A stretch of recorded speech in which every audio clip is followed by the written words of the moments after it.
Most important exercise इसमें से एक क्वेश्चन जरूर आता है और हम इसे बड़ी ही आसानी से सीखते हैं, इसे बहुत ही आसान ट्रिक से। यहाँ पर हम देखते हैं कि ए बी यहाँ पर एक पोल है और ये पोल यहाँ एक रस्सी के द्वारा यहाँ पर ये ज़मीन से बंधा हुआ है। तो यहाँ पर ये जो स्ट्रेच है, ये जो रस्सी है, इस रस्सी पर कोई भी स्ट्रेच नहीं है और यहाँ से सर्कस का कलाकार चढ़ता है और ये एंगल यहाँ पर 30 डिग्री है। तो हमें बताना है कि पोल की हाइट क्या है। अब हम देखते हैं कि हमें क्या क्या गिवन है और क्या हमें फाइंड करना है। हमें यहाँ पर हाइपोटेन्यूज गिवन है और परपेंडिकुलर फाइंड करना है।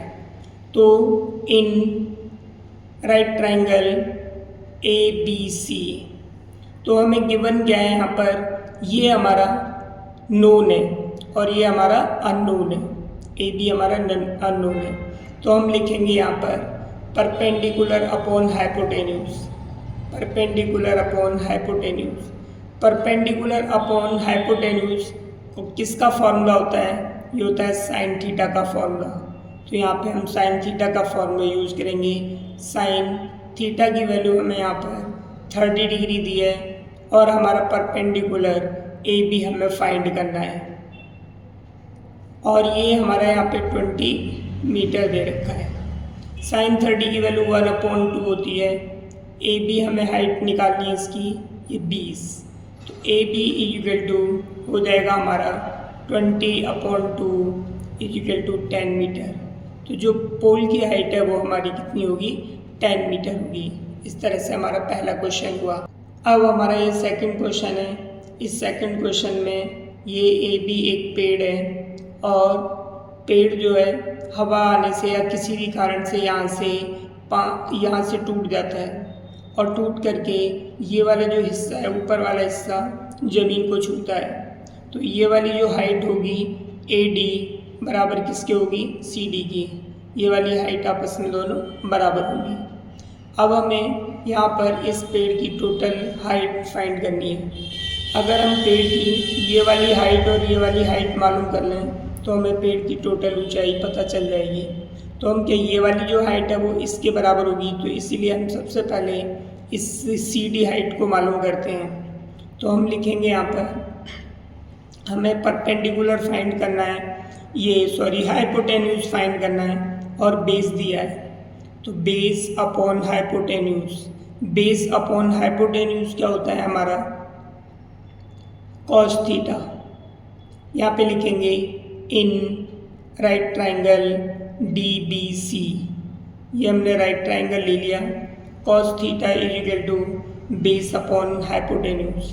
कॉस थीटा की वैल्यू हमारे पास यहाँ पे 30 डिग्री दी है। बेस हमारा कितना है यहाँ पर? 8 है। हाइपोटेन्यूज हमें सी डी फाइंड करना है। कॉस 30 की जो वैल्यू होती है वो √3/2 होती है 8 सी डी। अब हम इसे क्रॉस मल्टीप्लिकेशन करते हैं। √3 C D equal to 2 × 16, C D equal to 16 upon √3 metre. ये हम इक्वेशन फर्स्ट करके छोड़ देते हैं। अब हम क्या करते हैं, अब हमें से में यहाँ पर क्या फाइंड करना है? अब हमें बी डी फाइंड करना है। अभी एक बार और लिख देते हैं, ये जो सी डी है ये इक्वल होगा ए डी के। A D equal to C D क्यों होगा? क्योंकि ये ही हिस्सा टूट करके यहाँ पर आता है, ये हमें यहाँ पर गिवन है। ये जो ए डी पार्ट है ये टूट करके यहाँ पर आ जाता है, तो ये दोनों पार्ट इक्वल होंगे। तो ए डी भी 16√3 मीटर हो गया। अब हम यहाँ पे क्या करते हैं, हमें यहाँ पर बी डी फाइंड करना है। तो इसी right triangle D B C में हम अब perpendicular upon base, perpendicular upon base क्या होता है? tan theta. तो tan theta equal to perpendicular upon base, यहाँ पे लिख देते हैं अगेन। अब tan थीटा की वैल्यू हमें मालूम है 30 डिग्री है। परपेंडिकुलर हमें बी डी फाइंड करना है और इसका जो बेस है वो 8 मीटर है। अब हम यहाँ पे इसकी वैल्यू पुट कर देते हैं। tan 1/√3, tan 1/√3 की वैल्यू होती है 1/√3 equal to B D upon में 8, यानी कि ये हमारी tan 30 की वैल्यू होगी। tan 30 की वैल्यू क्या होती है? 1/√3। बी डी अपॉन में 8 क्रॉस मल्टीप्लाई करेंगे √3 B D equal to 8, B D equal to 8 upon √3 metre. ये हमारी इक्वेशन सेकंड हो गई और हमारी इक्वेशन फर्स्ट ही है, तो हम इसको फर्स्ट मान लेते हैं। यहाँ पर हमने इसको फर्स्ट मान लिया। अब हमें यहाँ पर पेड़ की हाइट निकालनी है, तो हमारी जो पेड़ की हाइट है वो है हमारी A B, height of tree A B equal to A D plus B D. A D की जो वैल्यू है, ए डी की वैल्यू पुट करते हैं, हमारी आई थी 16/√3 प्लस बी डी की वैल्यू 8/√3। हम यहाँ पर √3 एलसीएम ले लेंगे तो 16 + 8, तो हमारे पास हो गया 24/√3। इसको हम यहाँ पर रैशनलाइज करेंगे √3, तो हमारे पास आ जाएगा यहाँ पर 24√3/3। 3 से ये 8 टाइम्स डिवाइड हो जाएगा, 8√3 मीटर। जो पेड़ की हाइट है वो कितनी आ गई हमारी, 8√3 मीटर। यानी कि ये जो पूरी हाइट है ए बी हमारी 8√3 होगी। इस तरह से हमारा ये बहुत इंपॉर्टेंट क्वेश्चन है सेकंड। अब हमारा ये थर्ड क्वेश्चन है, तो थर्ड क्वेश्चन में एक कॉन्ट्रैक्टर बच्चों के लिए स्लाइड बनाती है। पार्क में बच्चे झूलते हैं तो वो झूला बनाने के लिए स्लाइड बनाती है स्लोप। तो किस तरह से बनाती है, यहाँ पर एक ही पोल लिया, ये 1.5 मीटर हाइट है और यहाँ पर ये स्लोप है। इनके बीच में जो एंगल है वो 30 डिग्री है, तो हम यहाँ पर इसे हमने नाम ABC दे दिया। अब हमें स्लोप AC की लेंथ निकालनी है और एक दूसरी स्लोप, ये छोटे बच्चों के लिए, बड़े बच्चों के लिए दूसरी ये स्लोप बनाती है। तो यहाँ पर ये 3 मीटर है और इसका जो एंगल है वो हमारा 60 डिग्री है, तो हमें इसका नाम PQR लिख लेते हैं। तो इसकी हमें क्या निकालनी है, या PR, ये इस स्लोप की लेंथ भी निकालनी है। तो हम सबसे पहले यहाँ पर इसे लेते हैं छोटे बच्चों के लिए, in right triangle ABC। Perpendicular दे रखा है, हाइपोटेन्यूज निकालना है, तो perpendicular upon hypotenuse sine theta होता है। तो sine 30 degree equal to perpendicular 1.5 और इसकी हाइट AC, इसकी वैल्यू 1/2 होती है, 1.5 AC। तो AC इजिकल टू हो जाएगा 1.5 × 2 इजिकल टू 3 मीटर। ये पहली स्लोप की लेंथ आ गई, पहली स्लोप 3 मीटर लंबी होनी चाहिए। अब उसके बाद दूसरे में देखते हैं जो बड़े बच्चों के लिए, इन राइट ट्राइंगल PQR। तो यहाँ भी सेम वही कंडीशन है, परपेंडिकुलर गिवन है, हाइपोटेन्यूज फाइंड करना है। तो sine theta equal to perpendicular upon hypotenuse sine 60 degree दे रखा है यहाँ पर एंगल। परपेंडिकुलर हमारा 3 है, हाइपोटेन्यूज हमें PR फाइंड करनी है। साइन 60 की वैल्यू √3/2 होती है, 3/PR।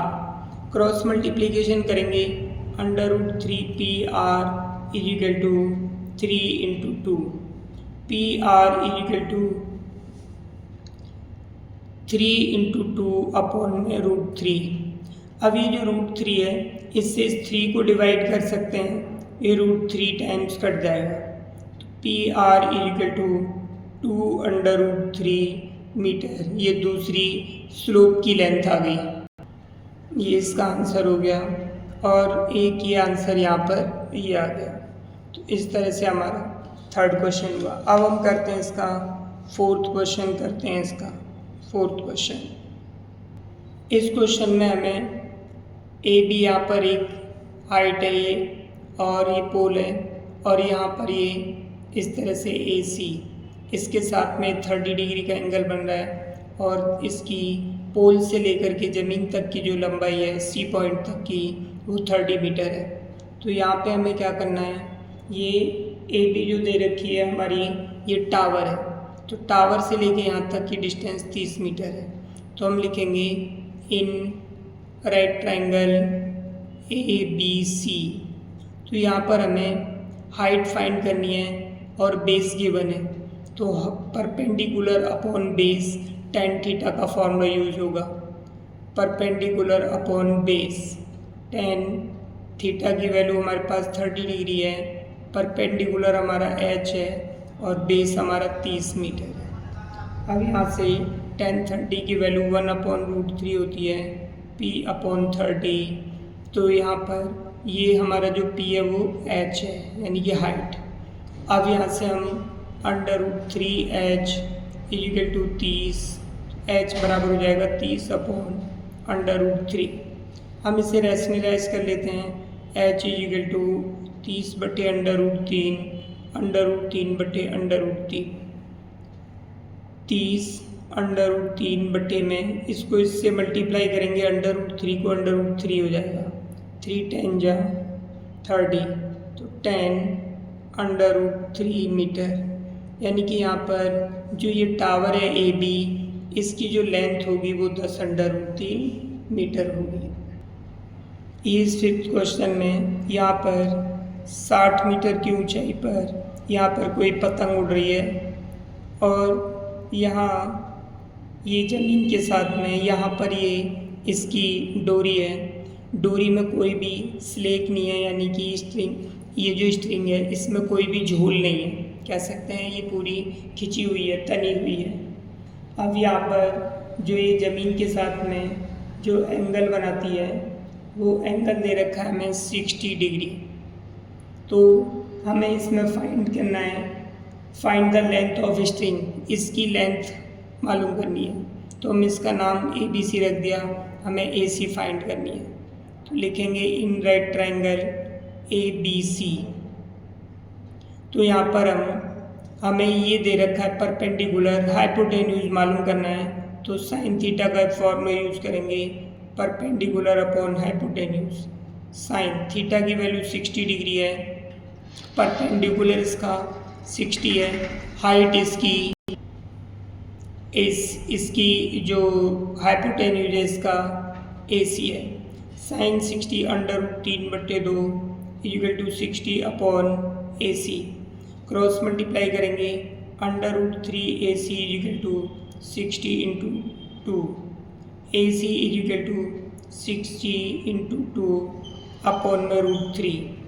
इसको क्या करते हैं हम, ये हो जाएगा 120, इसको रैशनलाइज कर देते हैं, √3/√3, तो 120 √3/3, 3 से डिवाइड करेंगे 40, तो ये 40/√3 मीटर, ये इसकी स्ट्रिंग की लंबाई आ गई 40/√3 मीटर।